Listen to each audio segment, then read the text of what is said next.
This podcast contains some strong language and some stories involving violence. Listener discretion is advised. Welcome to Warfighters United, where veterans' voices are heard and transitional resources and programs provided.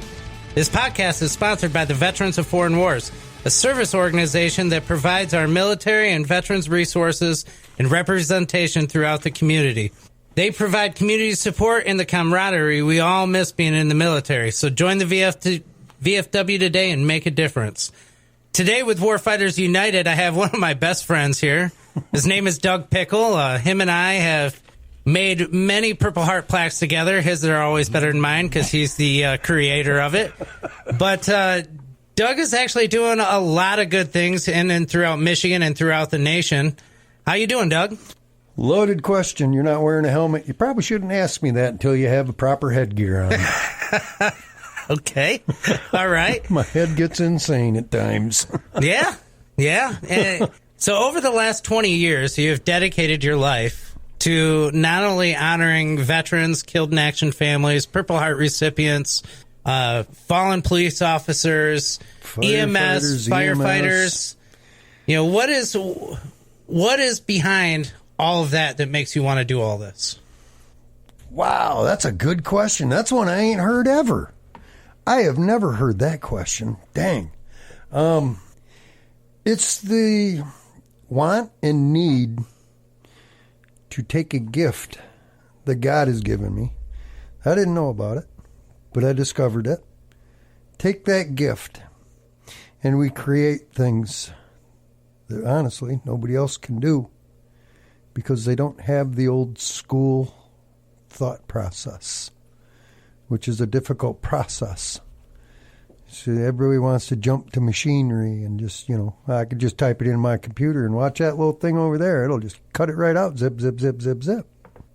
When you take old world craftsmanship and couple that with maybe some new technology like a laser engraver, which I got the greatest laser engraver in the world. I mean, over 30 years experience doing it. I will put her against anybody, but it allows you to create something that those families never get. And it's a simple thank you. It turns into a memorial, an heirloom memorial that they can pass down from generations to generations. And so for those of our people that have never seen a Purple Heart plaque, will you describe it? Yeah. See, if you look right here, this doesn't work that way. Okay, let me digress. Let me back up a minute. It's similar in shape to the Purple Heart medal. There's 5 woods that make up the Purple Heart plaque. And that's something my best friend and I, Sam Wellington was his name. Unfortunately, I lost him in 2005, January 11th, 2005, to a fatal heart attack in my house. My ex-wife and I gave him CPR for 20 minutes till help got there, and he was already gone. But we designed it, and we actually started designing it in 2002 before you even deployed, because we were watching some kids come home in the flag-draped coffins. We were sitting down in my basement in Hastings, Michigan. I had a stupid huge bar down there. And Bulldog and I, that's what I called him, was Bulldog. We were sitting down there watching his kids, and he says, you know what? There's got to be something we can do. He says, together you and I have a lot of talent in making stuff. Why can't we design something? So it took a couple years, but we came up with a Purple Heart medal. That's what we continually went back to and looked at, and we drew it out, and we liked the drawing. But the one hanger, and it hung me all the way up until 2008. Actually, it was 2007. He says we can't really build it because the woods have to mean something. He says anybody can build a plaque. Anybody. He says, but this is something that's got to mean something. And that's when I started diving into the history of the Purple Heart medal, and that led to, oh my goodness, everything. I mean, the history of the Purple Heart medal, if you want a good read, there's another good read. I mean, one is the book You Don't Lose Until You Quit Trying by Sammy Davis. That's a great book. Everybody ought to get that. But read up on some of the old medals, because the only medal our military had, really, up until 1932 right in there, was a Medal of Honor. Everything else was a badge, not a medal. So it's like, wow. And in 1932, that's when General Douglas MacArthur confidentially reopened a case, and he put Elizabeth Will, who was an Army heraldic specialist in the office of the Quartermaster General in D.C., she took the general design specifications that MacArthur gave her, and she come up with the design for the present Purple Heart Medal. And they issued that on George Washington's 200th birthday, out of respect to his military achievements and being president, the first president of the United States. And World War II, they made 2.8 million Purple Hearts. Last year, they issued the last one. They actually had to put in another request to build more Purple Heart medals, because officially the DOD is out of medals for the Purple Heart. I did not know that until you just mentioned that. Is that bizarre or what? That is bizarre. So the first batch lasted that long. 2.8 million. It's like, that's how many. That represents people who were wounded, killed. And, I mean, the Purple Heart Medal has had its change in structure and requirements and everything else. I mean, all the way up until, I think 2016 or 17 was the last big change on the Purple Heart. And it was just watching that metamorphosis go. But it just kept coming back, that every time we presented it to a Gold Star family, it meant something. Well, and if, that Gold Star family too, one of the things that always touched me when we were awarding Gold Star families was, when a soldier dies overseas and he comes home for the first month, mm-hmm. Everybody's around trying to check in on him. They're trying to do everything. Yep. If you fast forward to a year and they're, that Gold Star family is coming home and they're like, where's everybody? Where is everybody? Yeah. And so years later, we award the Gold Star family. Mm-hmm. And on those rough days when they come home and they think that people have forgotten, and they take a look at the plaque that you've made, and they think about everything that went into it, they realize that they're not forgotten and that somebody does remember. Yeah. Somebody took the time to say thank you. Your service means something. Your sacrifice means something. Your loss means the world. So, and you got to experience that. Remember the year we went down to Fort Bragg? Yes. And we had that one special Purple Heart for, Mrs. Cantrell. Her husband, Edward Cantrell, highly decorated Green Beret. And it died in a fire, I believe, correct? Yeah, his house started on fire. Her and Ed jumped out of a second-story window, I do believe the story went. She went next door to call for help. Ed, being a Green Beret, threw a blanket over himself, went back into the fire to get his two daughters.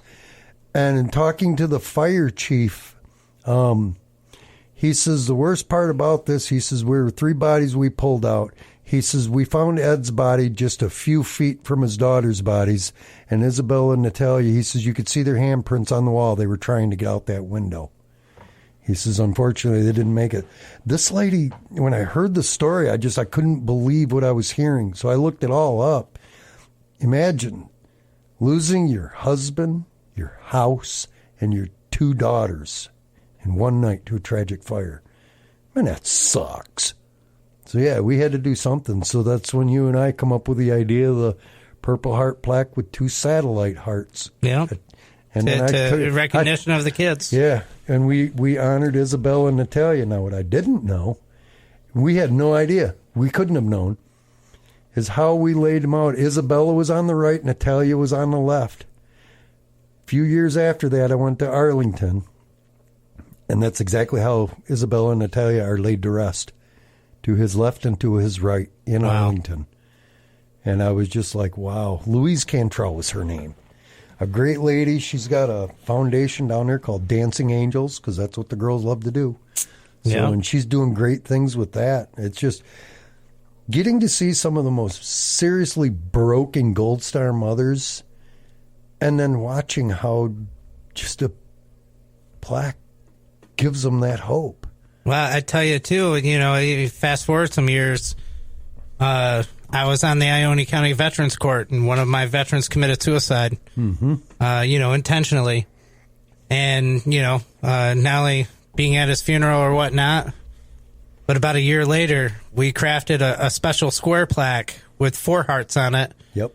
That came apart. One was for the mom and one was for the daughter. Yeah. They had the pictures and everything. And even now, I saw him about a year ago. And when she comes home, she puts those pieces together to make it one full plaque awesome. For the mom and daughter. But, I mean, these are just a few of the things that you've done. Why don't you explain what the five woods and the Purple Heart plaque mean, Doug? Oh, you're killing me, Smalls. The 5 woods, the center of the main body of the wood is made out of maple. And the whiteness of that wood is symbolic of the purity that all military leaves behind to go and defend our country. And then up top is outside are 2 strips of padauk wood from Africa. And the redness of that wood is symbolic of the blood that's been shed for our freedom. Now, you look at the 3 center badges on a Purple Heart, there's a big badge, and then it's got 2 like leaf clusters on it. Well, on mine, it's a piece of pamele wood and then 2 strips of zebra wood. And as you look at those closely, you begin to see waves going through the grains. That's symbolic of the waves of military who throughout our history have gone into harm's way to defend our Constitution. And then the bottom piece is self-explanatory. That's Purple Heart wood, and that's from South America. That wood is for everybody who was killed in action, POW, who still isn't coming home. That is, honestly, that's the pain of the whole part. The whole plaque, that's the pain of it, because that's the symbolism. That's where the Purple Heart really comes together. And when you put 50 hours into a piece of wood and finish it right, you get a very nice looking heirloom. So, but those are the main 5 woods that comprise the plaque and what they mean. They had to have a specific meaning, because otherwise it is just another plaque. It has to mean something, because those lives meant something. So why would I give a Gold Star family anything less? That would be rude. And so over the last 15, 20 years... 20 years, how many Purple Heart plaques have you awarded, Doug? The count now is up to 492. That includes ones that I have on my build sheet right now. I have a few on there. So, yeah, I'm at 492 Purple Heart plaques. And wow. Each one taking 50 hours to build. Well, you were helping me build them for 5 years. Yeah. So, I mean, when I went downhill with my life and all that, you were there. And I moved my wood shop into your garage. I took over your garage. And that was fine by me, by the way. It gave me something to do because, just like every other veteran out there, when they put their mind and dedication to something, it helps get off other subjects as well. It helps put your mind at ease. There's something about working with wood. And when you finally put everything together and you get that finished product, it not only makes you feel good about yourself, but it makes you feel good because you know where it's going to a family or to a Purple Heart veteran, It's actually, it's a lot more than that too, though, because it's a good distraction, because it's something that forces you to focus. Oh yeah, there's nothing but focus when you're playing with sauce. You lost a middle finger to that. The tip of his middle finger's gone. I was waiting for you to say that. Yes, I do have a nub on my middle finger from a planer. Yeah, that he does, because he put his hand in it just like I instructed him not to do.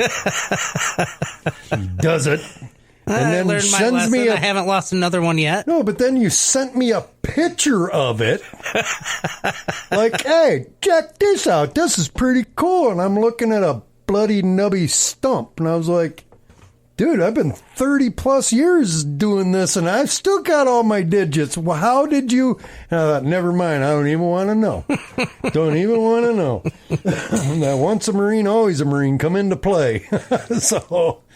But it's a good distraction. And for me, because I suffer with some mental health issues that I didn't know about until really late in life, it gave me even more purpose and reason. And now I know why I'm actually put on this earth. For a long time, you wander around aimless, you don't know. That's a heavy thing to throw onto one brain. But hey, connecting with like you, and I mean, I've known you since 2010, 2011, somewhere's in there. Yep. Long dang time. And but it's those distractions, and I didn't know the mental health issues were going to be a thing until much later. And then when it hits. Thank God I had this, because this is why God had this, because this is why God, everybody has a purpose. You got to look for that purpose and find that purpose. And once you find that purpose, you're going to completely realign and align your life. And it's a good thing. I'm relieved. And so years ago, you came up with another idea and you started making POW MIA plaques. Actually, that was suggested back in 2010 by my good friend Calvin Murphy. You know Calvin. Yeah. Because Calvin served with a man who's still missing in action to this day, Arthur Wright. From Lansing? From Lansing, even. And Calvin would spend a lot of time driving from his house in Bear Lake, Michigan to the Michigan-Vietnam Memorial Wall in Mount Pleasant, right there at Island Park. And one year we attended a POW ceremony at Lansing. And Arthur's wife, Yuva, sat directly in front of the podium. And for 40 minutes, those bastards didn't even acknowledge her existence.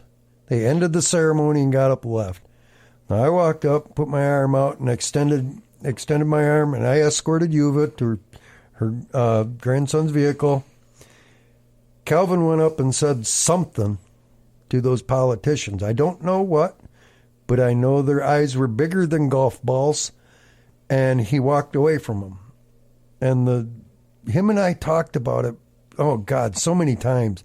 He says, we got to do something. We ought to do something. And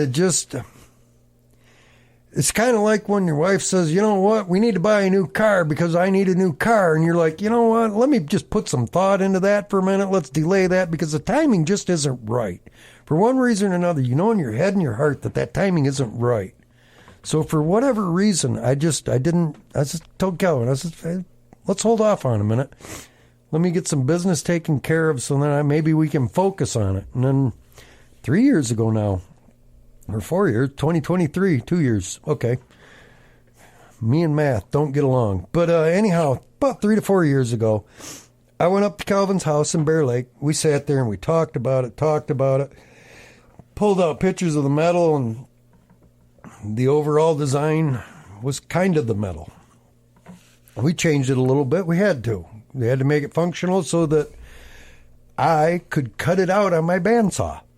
So I made the affected changes. And then Calvin went through and he put down verbatim, in writing, all the information we're going to need, how it's going to get laid out on the plaque, and what the picture down below should look like. It should be on a circle with barbed wire around it. Calvin worked out all that stuff. I just took that, kind of like Elizabeth Will did with General MacArthur. I took those design specifications and I made the present POW plaque that we build now. And Calvin is a huge help with that. Unfortunately, he did get to see a lot of them being presented, but unfortunately we're going to lose him this year because he's got a lung disease. They can't link it to Agent Orange, but we all pretty much know it is from Agent Orange. It's the same lung disease that Artie Mueller had when he died here just a couple weeks ago. So unfortunately we're going to lose Calvin, but this was something he wanted to do. Because a couple of days before Yuva died, I think it was maybe a week before Yuva died, Calvin was down visiting her. And Yuva is Arthur Wright's wife. And she told Calvin, she says, Cal, she says, I appreciate everything you and everybody else has done for me with putting a new roof on my house. You were there for that one. And then the fencing around it, the siding. Everything you've done to keep Art's name out. She says, but Calvin, nobody cares. And it was crazy. Stayed vigil for over 45 plus years, waiting for him to come home. Art would come walking through that door. She raised all 7 of his kids and all that. So it's like, we're not willing to let that go, because Yuva, she's with Art now. Yuva passed peacefully about 6-7 years ago now, and she's with Art.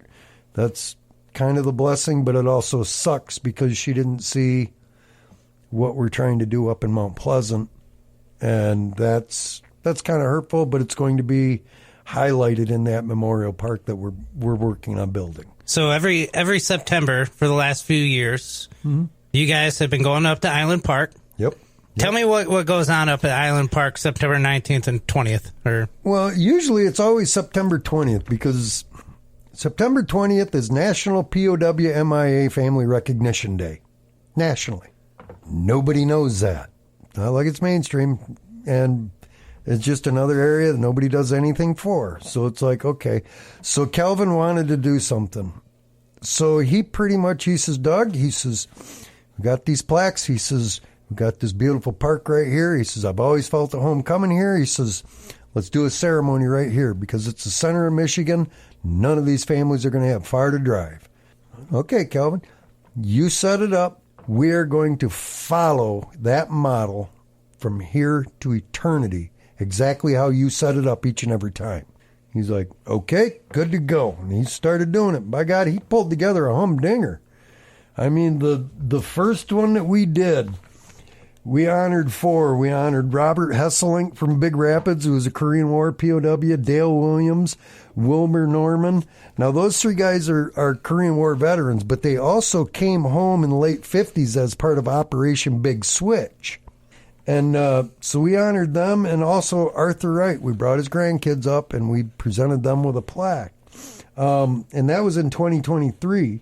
And then last year we did Roland Pinot from Berkeley, Michigan, who's Vietnam. Edward Wentworth, who was a POW for only 9 days. Now, because he wasn't a full 30 days, he's not eligible for the POW medal. Veterans, don't leave benefits on the battlefield. VetServe delivers intel, firepower, and follow-through from VA mortgage loans and real estate to financial services and disability. Deploy to vetserve.us. And this infuriates me to no end. I cannot believe that there hasn't been an amendment yet. So, Tom Barrett, Congressman Barrett. Yeah, where are you, Tom? Tom, we need something done, buddy. Or anybody who is in Congress or in our government hears this, I don't believe that you have to be a POW for 28 days. I get it when they made the rule a long time ago because missing in action, this or that, and whatever their reasons were back then. Right. But it needs to be changed. We have met individuals, veterans, that have been prisoners of war. Say you're a prisoner of war for 3 weeks, so you get tormented, you get beat over the head with a 2x4. You're in a hole for 21 days. You're eating hardly anything, and you're getting tortured for information. They're pulling out your nails. They're, anything that the NVA could do in Vietnam, they were doing to our guys. Yep. And so a unit comes in and saves you on day 22, or worse yet, day 28, right? And so you've been a POW for 3 or 4 weeks, and they rescue you. You should get a medal. And you're not considered a prisoner of war? Mm-hmm. I mean, that is downright disgusting, and our nation needs to fix that. I've got one of our members, as I'm a member of Rolling Thunder, Chapter 4, out of Muskegon, Michigan. One of our members was essentially he was a MARSOC Marine during Vietnam.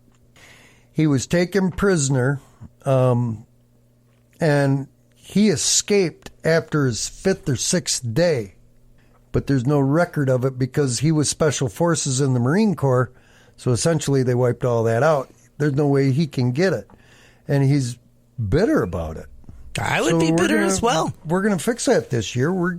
He's getting a POW plaque. We're going to recognize it. Good. Because it needs to be done. Well, I've met quite a few veterans that were POWs. Mm-hmm. And because they didn't meet that threshold of what the 30 days or whatnot, they've never been recognized. No. And it's just disheartening. You know, it's the same thing about the rule. You know, you lose one limb, it's worth $50,000. Yeah. You lose the second limb, it's worth $100,000. But if you lose 3 limbs, that third limb doesn't mean anything, and it's not worth anything. And then that's another thing that we need to change with our TSG Live benefits. Then it goes to, you were a prisoner of war? Okay. Yeah. You didn't serve long. You weren't a prisoner long enough for us to give you a medal, so sorry about your luck there, but, you know, have a complimentary water as you walk through the door. No. You honor that sacrifice, man. That's what kind of... And this is what I love about it, and it's holding true today. We allow no politicians or politics at this event. They will not be invited. They will not get near the mic. They will not get near the family. They will stay away, period. Because this is all about the families, nothing else. I've had a couple of congressmen, one lady call and want to come up, and I flat out told them, no, you're not allowed. What I love about the events that you put on, so after you award a family, you have that family come back the next year and award another family. Yeah. And you know how healing that is for them to be able to award another family and do that. And then even on top of that, you had a consulate come in and give special awards. So tell us a little bit about that, Doug. The South Korean Consulate General, we work very closely with them. And they come up, we give them all the information they need on Korean War, POWs, I should say, and then they actually take the time to drive up, and they come and they're presenting the medals to these families. And in talking to Consulate Young-il, I butchered his name, I'm sorry. Anyhow, he says this is something they've never had an opportunity to do. And me and Calvin looked at each other, and he says, Doug, I think we found something right here. He says, we give them a chance to say, hey, we appreciate the sacrifices your family made for our freedom. It's a message that we can send home with everybody.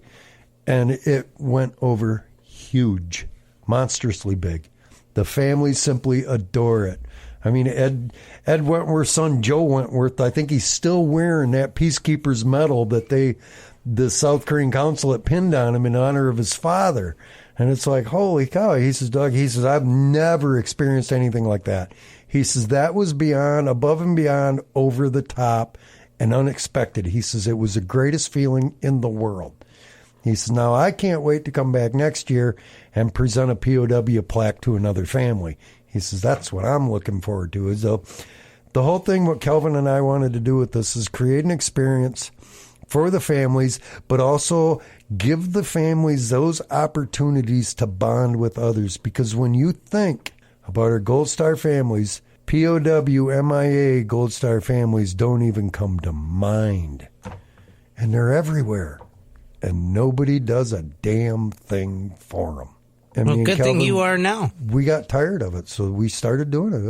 You know what? Bullshit. Not on our watch. This isn't going to happen. We're going to do something about it. And call it a fluke, call it a good timing, call it what you want. It was a divine intervention. God says, okay, boys, now.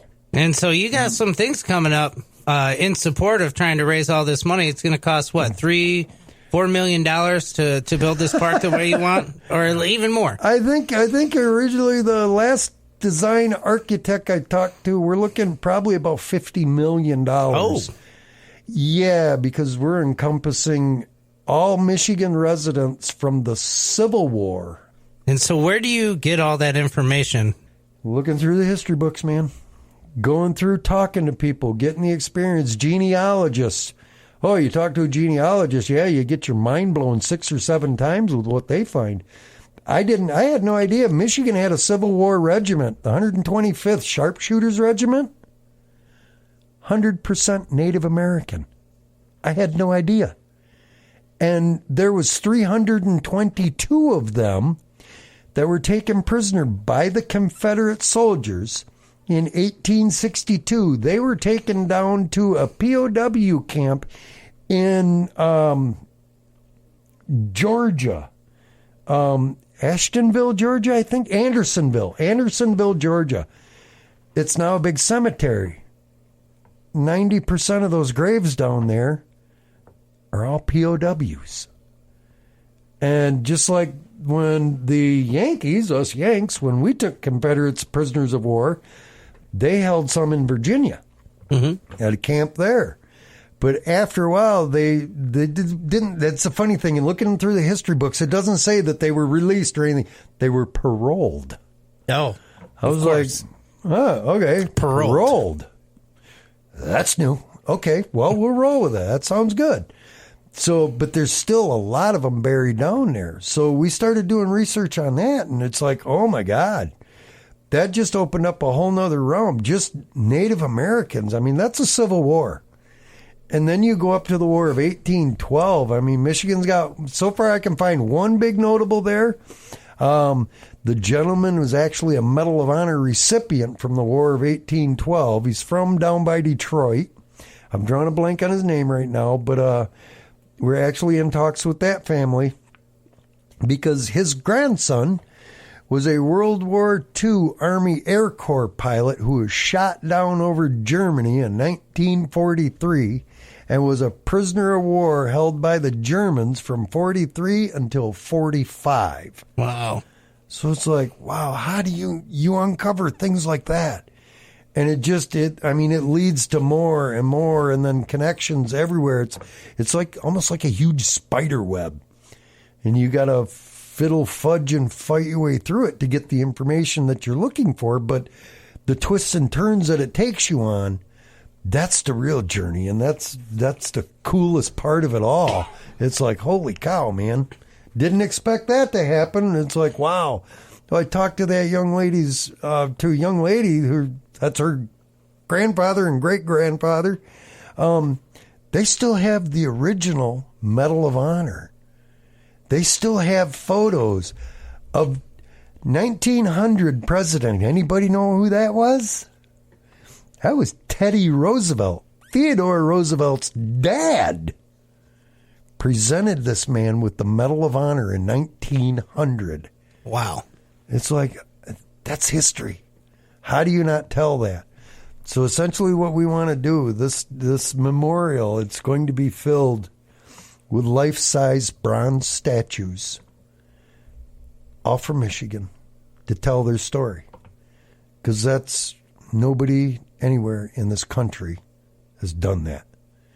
And you know me, I've traveled the country, memorials and all that. I've been to a lot of them. The only thing you see for a POW memorial is a simple black stone. We want to expand on that. We want to do something different. We're going to do something different.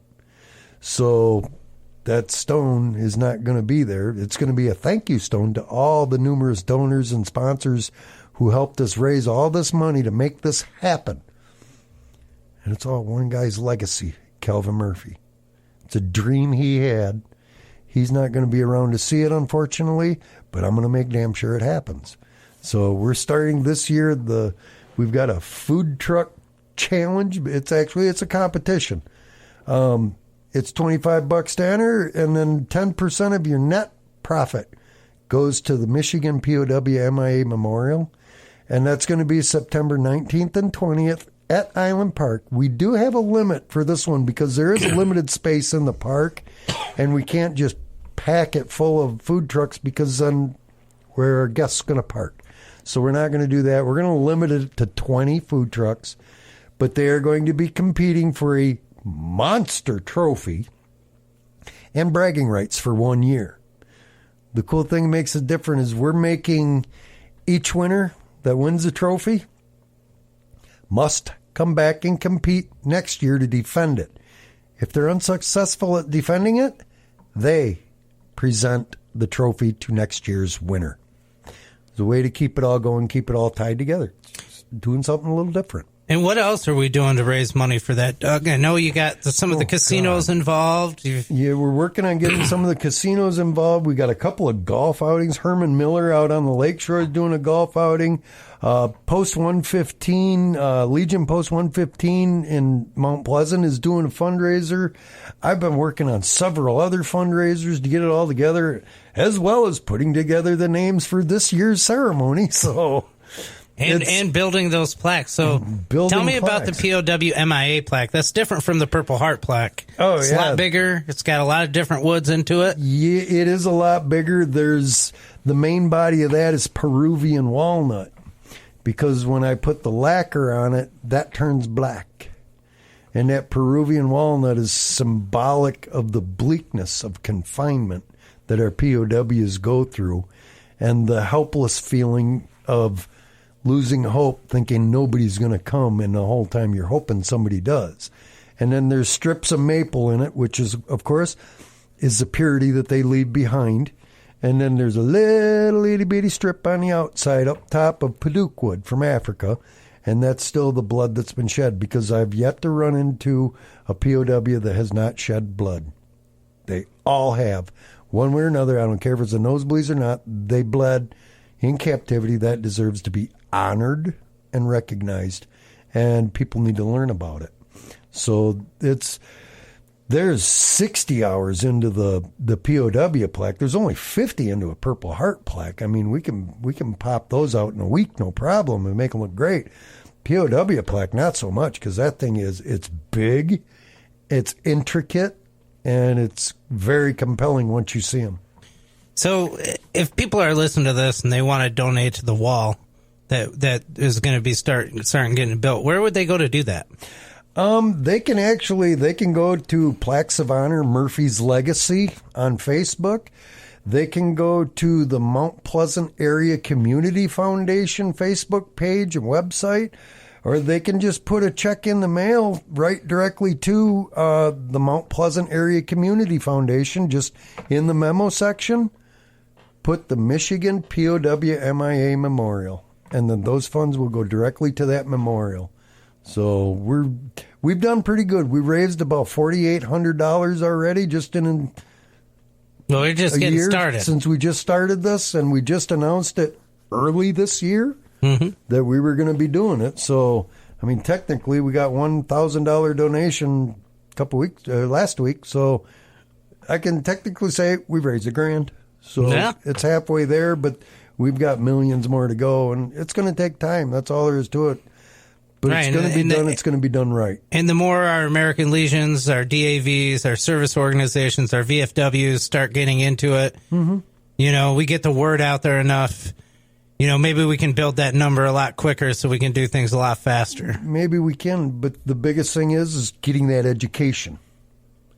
And the reason why we chose Mount Pleasant is because that's the center of Michigan. None of these families will be inconvenienced anymore, ever again.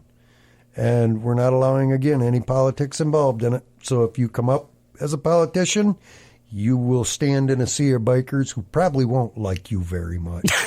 So we try and keep politics out. Speaking about bikers, I know that, last year I happened to have the privilege of riding in the POW MIA cage on the back of a bike. That was a first for me. I'm not going to lie. It's probably, that was fun.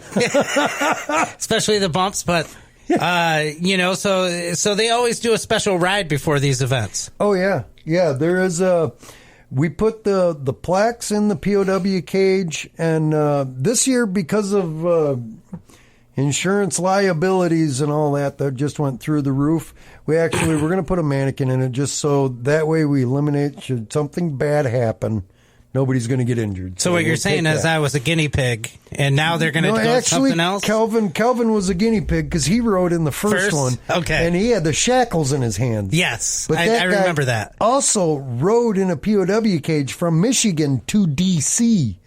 back when they were doing the Rolling Thunder Ride for Freedom there. Wow. He rode in a POW cage that far. It's like, dude. And he says, I was sore as hell. I bet. He says, but by God, we made a point because people looked. Mm-hmm. Once people look, they want to know what you're doing, and that's how you get that awareness. So, but yeah, we're gonna put a mannequin in there in full garb, and then the plaques are gonna be in there. But Rolling Thunder and my good friend John and Kim Leffler, they're actually members of the Grand Traverse Area Veterans Coalition. They're the ones that head up that bike event. And it's a short escort. I do believe we're going to be starting from the Harley-Davidson dealership up there this year. And it's a brief ride into the park. We ride down to Island Park. And right there next to the Vietnam Memorial Wall, they'll bring the plaques in and we'll ceremony. That's when we start the ceremony. And I tell you what, it doesn't matter where you come from, who you're a part of.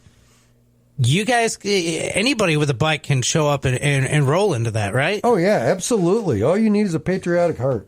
And I tell you, so for our VFW riders and our American Legion riders, yep, and all of our guys throughout the state of Michigan, I would love it to see it this September to see... 60, 70 bikes would be great. Oh, that would be awesome. But I would like to see 200. I mean, why nice. Sell it short, Doug? Yeah. There are many riders out there that are probably not doing anything better September 19th or 20th than to come down, eat some good food, and then be a part of a procession to honor POW and missing in action families. And the coolest part is bringing all the food trucks in. That's also helping the memorial. And then this is the start of that. And then probably what I didn't cover is next year, it's a statewide championship. We're going to start in Mount Pleasant. Legion Post 115 is going to host the start of it. Then it is going to Traverse City. Reigning Liberty Ranch is going to head up that event in Traverse City. So there's going to be legs that go in a circle around the state. And each year that circle is going to be slightly different from last year. The food trucks that competed this year, they can compete in each one if they want. They can pick and choose. Long as they make it to the final cut. And we're working that. Hopefully we can have the casinos on board with that. And then we can take 50 food trucks every year for the food truck competition. Excuse me, that will become 100% fundraiser for the memorial. And so if you're a food truck and you're looking to try to get into this, where would they go look and find the information about this, Doug? Oh, I've got it up on food truck Facebook pages everywhere. They can email me at azuwantcustomplaques.com or .yahoo.com. So azuwantcustomplaques at yahoo.com? Yep. Okay. Yep, that's the email, or picklehome at yahoo.com. One of those two. Just make sure you spell pickle Pickel, not L-E. You are a pickle. I'm the kosher side of the Clausen family, so therefore it's not spelled L-E, it's spelled E-L. That's the difference. So the juice is a little sweeter. But yeah, they can go there and we can do it, or just go to the Facebook page, Murphy's Legacy. We do have a private group up. It's public, so anybody can join. It's the Michigan POW MIA Memorial, and it's a private group, but you can join there. You message us. We can get it all going. The Mount Pleasant Area Community Foundation had the website up, but we wanted to do some changes with it. So we are actively working on that right now to get those changes put in there, so then it's just a little more accurate. And I asked, because we had a digital rendition of what we'd like to do with the memorial. We want to take it to the next step, and we really want to know about costs and all that. So we're having a design architect do the next design, and that's the one that we want to put up on the Mount Pleasant Area Community Foundation's websites.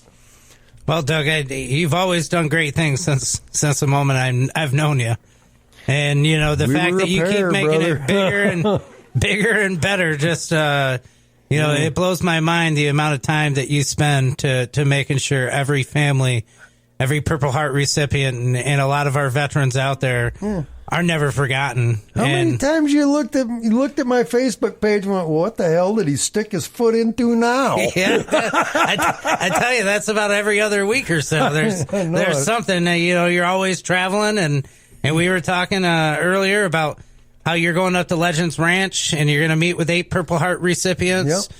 And you'll actually, a year from now, be awarding Jim McClellan, which is another Medal of Honor recipient. Yeah, this September. And that's actually the start. It's a good start to honoring all the living Medal of Honor recipients with a Purple Heart plaque. And if you know somebody that wants to sponsor one, or you know a Medal of Honor recipient, get a hold of the podcast. Get a hold of Warriors.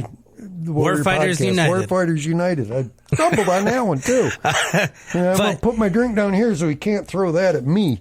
But so when I was talking to Sammy, it amazed me.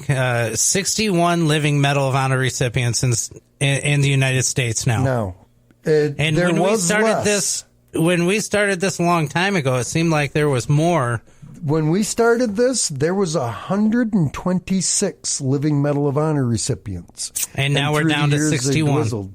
Last year was a big change because the outgoing president made a couple living couple recipients of Medal of Honor recipients. He did 2 posthumous, 2 living.